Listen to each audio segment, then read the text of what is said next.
नमस्कार, सोनाली किचनमध्ये आपल्या सर्वांचं मनापासून स्वागत आहे। तर आपण आज तयार करणार आहोत गाजराचा हलवा। हिवाळ्याचा सीझन चालू झाले की बाजारामध्ये गाजरे येतात आणि ती खूप छान चवीला असतात। तर 12 महिने गाजरे असतात, त्यापेक्षा सुद्धा हे देशी गाजरे असतात, ते खूप छान टेस्टी लागतं गाजर हलवा तयार करण्यासाठी। तर हलव्याचा सीझन चालू झाला असं म्हटलं तरी चालेल। तर बाजारातून पावशेर गाजरे आणले आहेत, ते स्वच्छ धुवून घेतल्यात आणि धुवून घेतल्यानंतर वरची थोडीशी साल काढायची किंवा त्याला केसर आलं असतं तेच काढून घ्यायचं आणि काढून झाल्यानंतर बारक्या किसणीनं ते मी खिसून घेतलं आहे, कारण की बारक्या किसणीनं काय होतं की पातळ किसलं जातं आणि गाजराचा हलवा चांगला शिजतो। तर मस्त असा हा किसून घेतलेला किस बघा हा ताटामध्ये काढून घेतला आहे आणि आपण चालू करूया गाजराचा हलवा तयार करण्यासाठी। शेगडीवर ठेवलं आहे कढई आणि कढई गरम झाल्यानंतर थोडंसं घालायचं 3 चमचे तूप। तर तुपाचा जरा नंतर सुद्धा वापर करायचा आहे आपला गाजराचा हलवा भाजल्यानंतर, म्हणजे स्वाद चांगला येतो।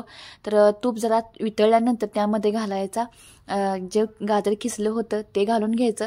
एक 5 ते 10 मिनटं हा गाजराचा हलवा भाजून घ्यायचा आणि ह्याची वाफ येते, त्या वाफामध्ये थोडासा गाजराचा हलवा भाजतो आणि कच्चापणाचा वास पण जातो आणि गाजराचा कलर सुद्धा बदलतो। बघा, एक 10 मिनिटाच्या नंतर गाजराचा केसाचा कलर बदलला आहे आणि त्यामध्ये घालायची आता साखर आणि साखर घालून एक 5 ते 10 मिनटं हा हलवा भाजून घ्यायचा आणि ह्यातलं पाणी सुद्धा साखरेचं पाणी होतं आणि त्यामध्ये सुद्धा गाजर आहे शिजलं जातं आणि हलवा सुद्धा खूप छान टेस्टी लागतो। तर आता घालायचं आपण ड्रायफ्रूट्स।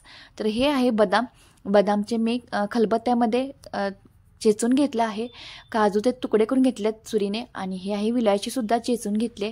तुमच्याकडे आणि कुठले ड्रायफ्रूट असतील मनुके वगैरे तर घालू शकता। तर ते सुद्धा आता ड्रायफ्रूट घालून आपण हलवून घ्यायचं, आपलं साखर वितळून म्हणजे आटवून घ्यायची। तर मस्त आपला गाजराचा हलवा तयार होत आहे। हलवा म्हटलं की तूप आणि दुधाचा जास्त वापर केला जातो। तर कोणताही गोड पदार्थ करताना चिमूटभर मीठ घालायचं, म्हणजे त्या पदार्थाला चांगली चव येते किंवा पांचट लागत नाही। तर महत्त्वाचा दुसरा पदार्थ म्हणजे दूध।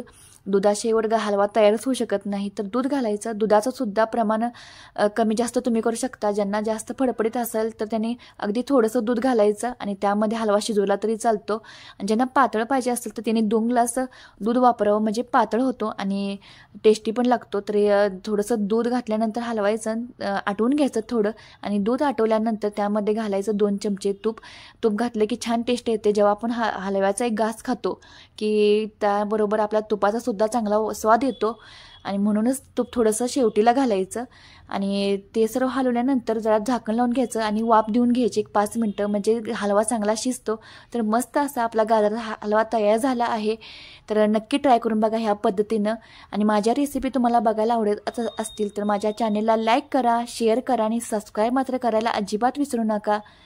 तर हलवा तयार झाला आहे मस्त असा आणि हिवाळ्याच्या सीझनमध्ये असं खायला खूप छान वाटतं आणि एका बाउलमध्ये काढून घेऊया आणि ही रेसिपी कशी वाटली ते नक्की मला कमेंट करून सांगा आणि असंच आपलं चॅनेल पाहत राहा।